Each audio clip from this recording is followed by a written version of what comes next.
Alright, today's video I'm going to be changing the radiator on this Toyota Sequoia because the old one is leaking. That's a new one. But let's see if you can see. There's just coolant splattered all over under there. Once I take this shroud off, you'll see how much it's leaking on the inside. And also under, when I take that tray off, you could see all the residue sitting at the bottom. Yeah, that's going to be our project for today. Alright, first thing we're going to do is take off this under tray. There's 3 bolts in the front with the corner ones having a hook that kind of supports it, while you put the back 2 which are in these holes. One right there and one right there.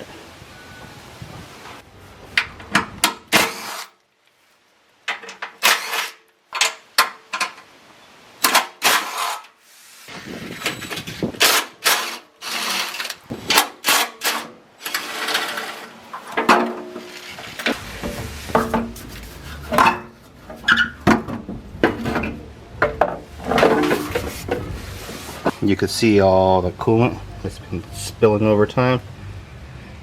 It's everywhere. Make sure you have a spill tray, and I got an extra cardboard because the cardboard is longer across this whole bottom area so you don't spill it on your driveway. Alright, first thing I'm going to do is drain the coolant from the radiator. There's this petcock here. I'm going to open it up and it's going to drain it right out this hole.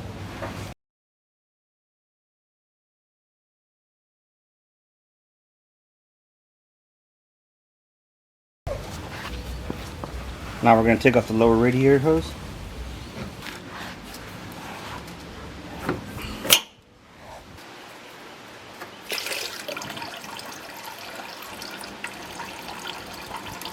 Now we're going to take off the transmission cooler lines.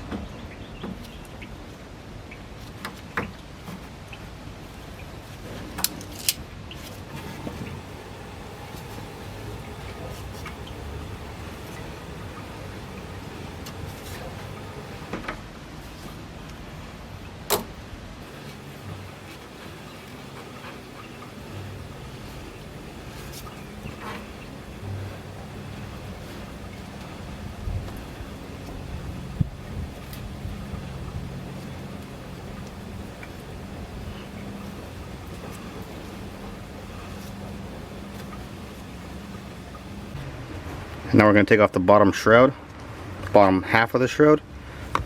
There's a clip right here that holds the top and bottom. So I'm going to use a flathead. Just going to fling out the outside of it. Once you flick it out,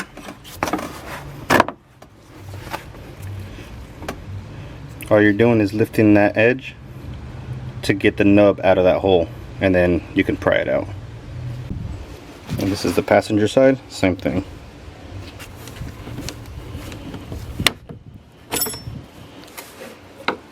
Alright, it came out. Now we're going to fish it out from the bottom.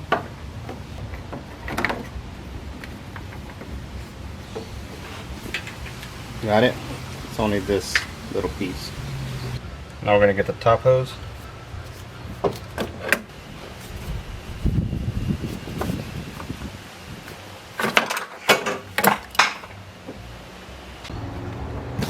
The new radiator comes with brackets already built to it, and the first one's going to be this guy right here, and then the next one is going to be through the grill right there, that guy. Alright, getting the one by the horn first. These are 12 millimeters.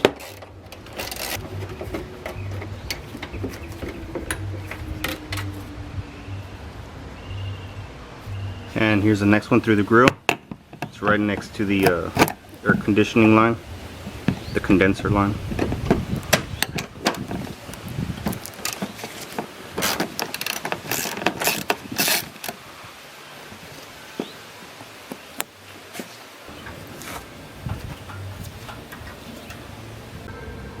And on the passenger side, same thing. It's right next to the, what's on the other side of the condenser line.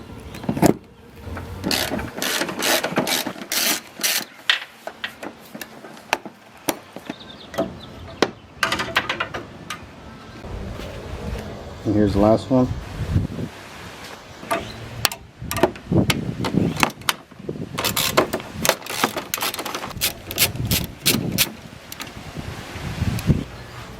And now you can go ahead and pull it out.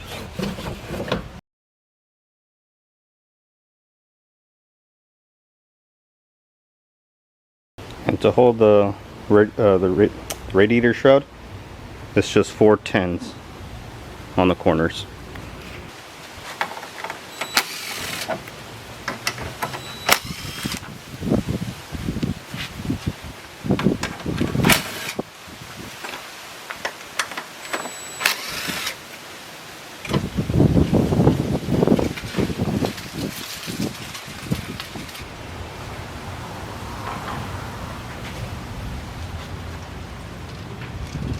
That's not good.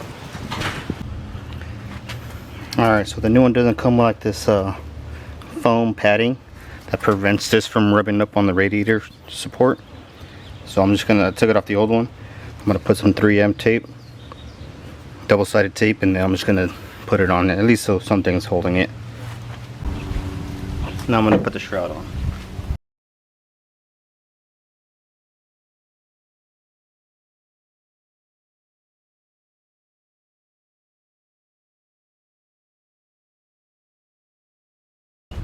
And when you're installing it, your goal is to get this pin and this pin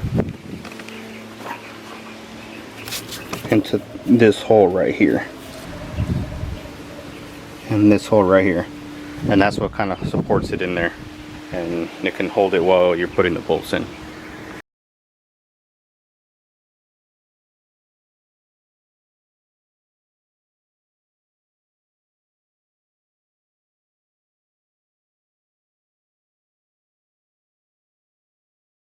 Alright, so if you saw, I needed some help right there. Moving this line out the way.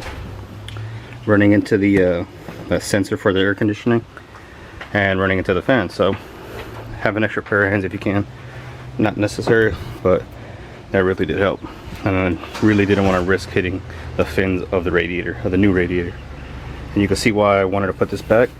It prevents this from running into this core support. So try to put that back if you can. Now we're going to go ahead and start putting the radiator bolts back in.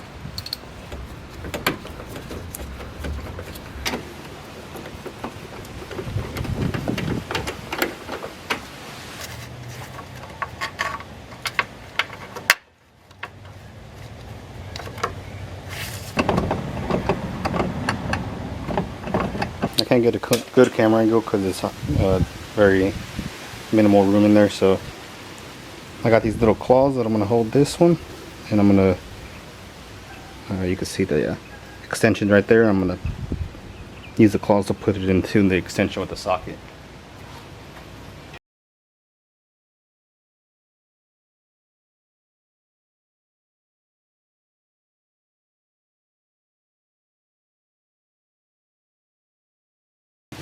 Okay, now all 4 bolts are tie-in. Radiator solid. It's not going anywhere. Now we're going to go ahead and connect our lines. Now I'm going to go ahead and put the lower radiator line and the coolant lines, transmission cooler lines on.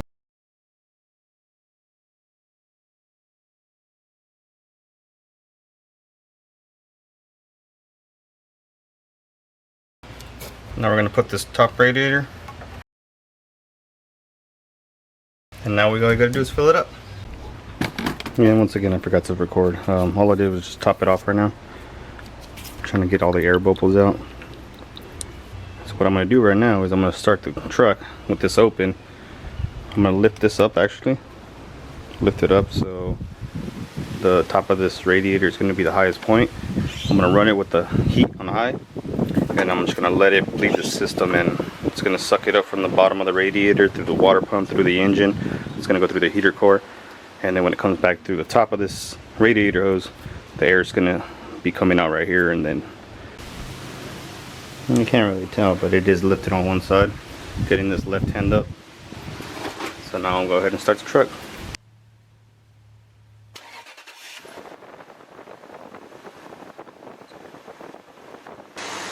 Now as you're watching that, making sure it's topped off at all times, you want to make sure you watch the temperature gauge and make sure it does not overheat. So just keep monitoring it.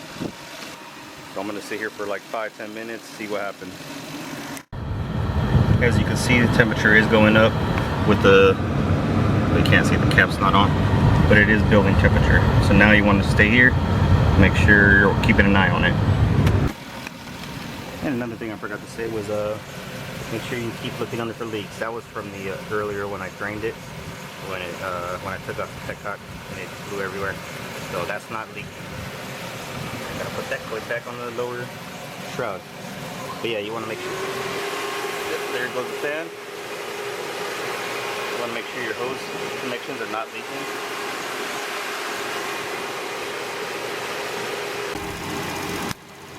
And then sometimes this happens where it wants to overflow like that.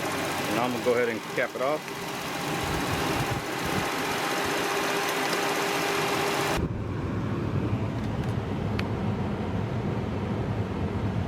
But I'm still not getting any heat from the heater yet. So I'm going to drive it around the block a few times. Get it cycling through the whole system. Okay, driving around the block. I stayed close to the neighborhood. I just drove it around these streets over and over again. And now, like I said, I wasn't getting heat before. Now the heater is on full blast and it's really, really hot. So now I know it's cycling through their heater core. No leaking in the connection. And radiator cap. And of course you can't see it because I already put the thing in, the hose in. But she's good to go. So if you guys need to do a radiator, hopefully this helps you. And y'all have a good one.